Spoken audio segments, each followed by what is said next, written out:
Hello, good evening, everyone. Welcome to our daily devotional. So, today is Saturday, February 8, 2025. Ug karon ika-day 9 sa ato ang devotional. So, atong topic karon is when people are mean. When people are mean.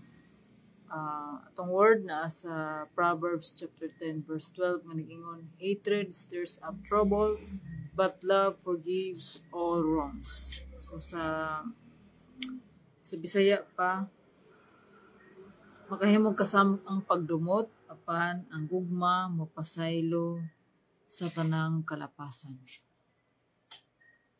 So let us pray. Father God in heaven, Lord, we glorify your name. We acknowledge your presence, Lord.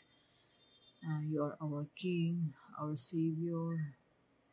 You are the owner of everything, Lord God. You are the source of everything. Lord, we are nothing without you, Lord God.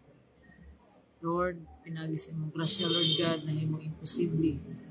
Na himong posible ang imposible. Lord, kahari ka, Lord God, sa among kinabuhi.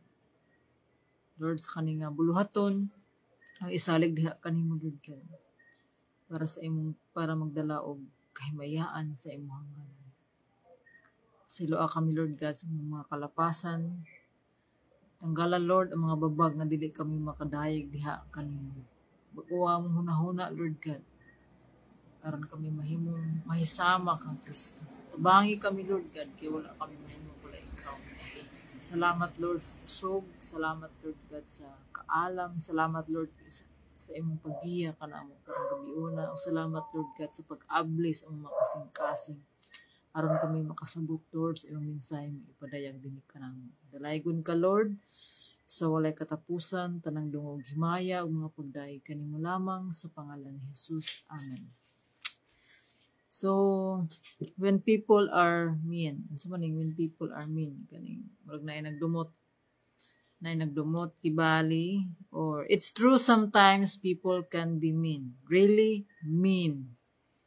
When that happens, your feelings can get hurt and you may be tempted to say something mean back. Don't do it. Instead, remember that God doesn't want you to do what they did.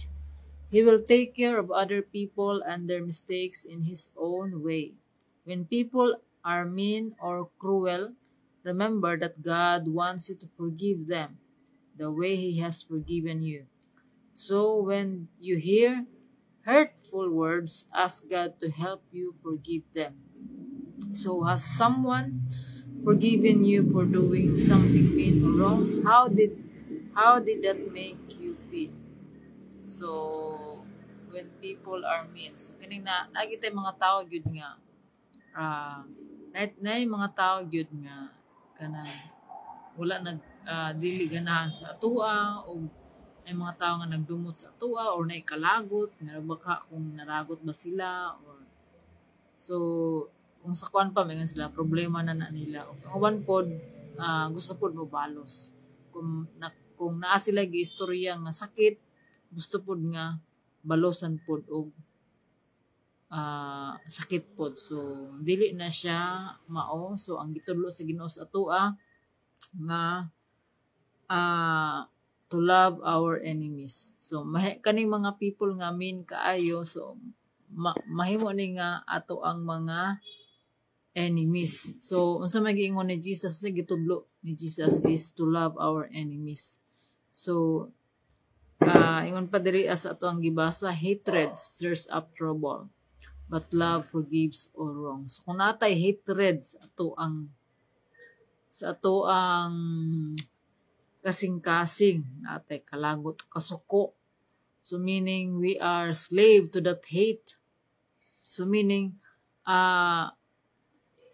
kaning hatred mo na siya ang paagi sa kaaway nga mahimo tang dili magmalipayon tungod kay instead nga malipay ta, maglagot na hinuon ta o dili na to ma-enjoy kung unsa ang adlaw nga gihatag sa Ginoo kanato. So mao ni nga when people are mean, meaning when people are cruel or say hurtful words, so do good to them instead. So ang Ginoo na ingon nga love your enemies.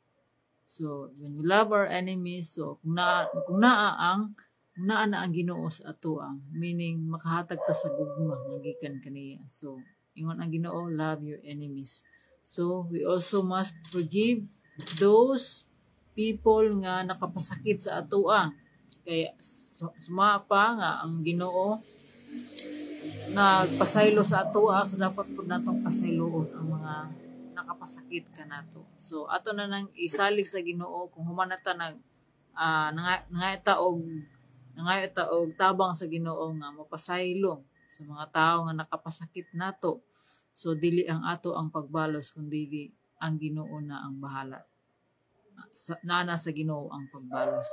Because sa timeline sa Ginoo, mao ni nga adunay panahon para sa mga tao na nakasalas sa ato. So dili man karon ang panahon nga iyang ihatag, but God will punish those people for their bad things that they have done. So they will face consequences. So same ra po na sa to nga, if we do bad things, so kung natin nahimo, kung natin nakapasakit, kung wala pa nato nagipangayo ang pasaylo, o pa ta nakapasaylo, the consequence man ang ato ang ma-face. So manausahay nga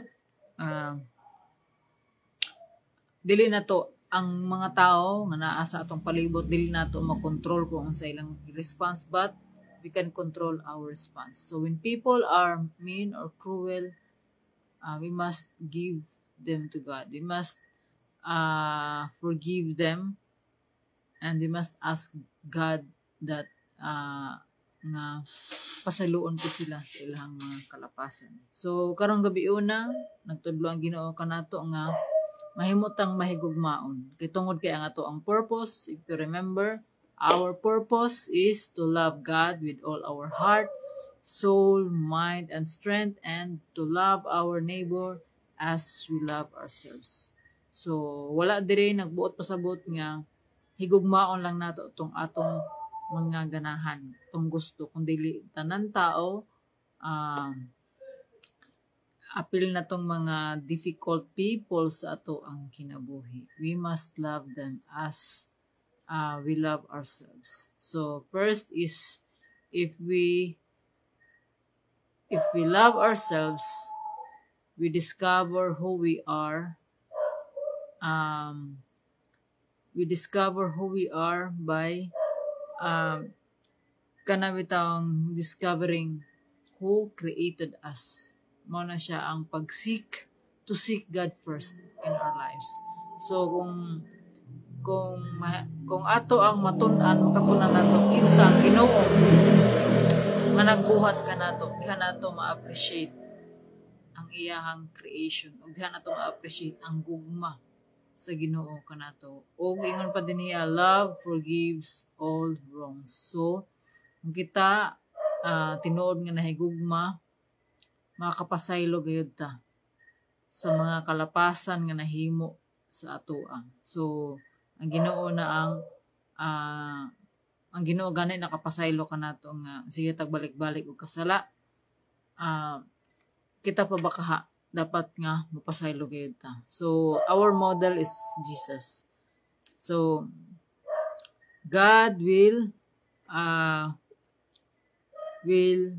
forgive those. Ingon pa sa prayer nga di ba sa prayer sa Lord's Prayer, forgive us as we forgive those who have sinned against us.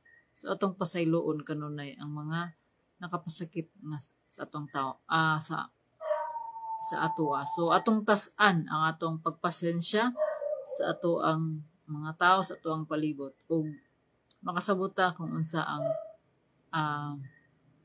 tao nga wala pa diha sa Ginoo. Mao na nga mas ato pang tas-an. Kaya diha pud ginasukod pud ang ato ang pagpasensya. So kanunay ta nga magaduol gayud sa Ginoo tungod kay ang Ginoo lamang gayud ang makatabang kanato to forgive others completely. So na may uban nga forgive na pero aduna paghapoy kuan. Kana bitang pagbati na pay kasakit. So meaning wala pa natanggal gyud ang mga napay mga hatred. So mao ni nga atong pangayoon da sa Ginoo, Lord, kung tanggalan ni nga pagbati. Kani nga pagbati nga kana bitang naatay pagdumot, kalagot. So ato ni patanggal sa Ginoo kay dili ni siya makahatag og kaayuhan. Usay kani mga pagdumot nato nga atong sige nato gi butang sa ato ang kasing-kasing, meaning mao na siya makahatag pud og balatian. So tanggala ipatanggal sa Ginoo whatever man nga pagbati nga dili iya sa Ginoo. So mao ni nga gusto sa Ginoo nga healthy ka. Gusto sa Ginoo nga healthy tang tanan. So tanan nga mga pagbati nga dili iya sa Ginoo ato na nang ihatag sa Ginoo. Lord, tanggala kini Lord God. I want to be happy. I want to experience your joy. Mao ni nga ang kaaway, we must be remember that the devil comes to steal, to kill, and destroy us. But Jesus comes to us to give us life. So, to give us life, an abundant life. So, gusto sa Ginoo nga ma-experience nato unsa ang kinabuhi. Nga ana ang Ginoo tungod kay sa Ginoo diha nato makit-an matagamtaman kung unsa ang naabitoy katagbawan, na ay fulfillment, na ay contentment sa ato ang kinabuhi. So dili man nato makabuotan diri sa kalibutan, but we know that God has a better plan or the best plan for each one of us. So atong ibutang atong pagsalig, atong pagtuo diha sa Ginoo, atong pangayon kaniya nga, Lord, increase pa akong pagtuo diha kanimo. I want to trust you more than trusting myself. So when people are mean, forgive them anyway. And ask God for help. So, kining tanan para sa kahimayaan sa Ginoo. To God be all the glory. So let us pray. Father God in heaven, Lord, we thank you, Lord God, for reminding us, Lord God, that sometimes people can be mean or cruel to us. Lord, kung namin ma-experience nga inaani nga mga tao, Lord God, tabangin kami, Lord God, to forgive them right away.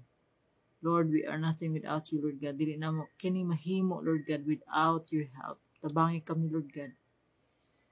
Kay dili ni kini nga pagbati, Lord God, kung namin kalagot, Lord, tanggalan, Lord, kini sa amo ang kasing-kasing. Tabangin kami, Lord God, nga mahimong limpyo o putli ang kasing-kasing, Lord, aron ang ayan sa mga saad nga imong giandam dinhi kanamo. Salamat, Lord God, sa imong pag-uban kanamo ikan sa pagsugod hangtod sa pagtapos. O ikaw ang Ginoo, Lord God, nga mo'y magahikap, magatandog, Lord God, sa matag usa nga naminaw sa imong pulong, nga mo kini ang maghatag og kalambuan sa among pagtuo. Tabahay kami, Lord God, to be mature in our faith in you, Lord God. Nga bisag unsa pa man ang mga abot nga mga challenges, Lord God. Makadaog kami, Lord God. Tungod kay ikaw ang amo ang kadaugan, ikaw ang among magtatabang sa kanunay. Dalaygon ka, Lord, tanang dungog himaya og mga pagdayeg kanimo lamang. Ug sa among pagkatulog karong gabi una, Lord God, ikaw ang Ginoo nga maoy magatabon sa imo ang precious blood nga walay buhat sa kaaway, Lord God. Nga mo samo ka namo, Lord God. I-restore ang amo ang strength, i-restore, i-renew ang among spirit, Lord God. O ikaw ang Ginoo, Lord God, nga maghatag ka namo, Lord God, sa kalipay, kalinaw, Lord God, sa amo ang kinabuhi. Dalaygon ka, Lord, sa katapusan, kining tanan, Lord, among gipasalamatan o giampo sa pangalan ni Jesus.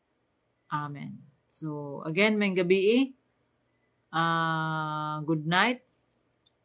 God bless and see you tomorrow. So, tomorrow is a Sunday, so let's celebrate God's goodness for the week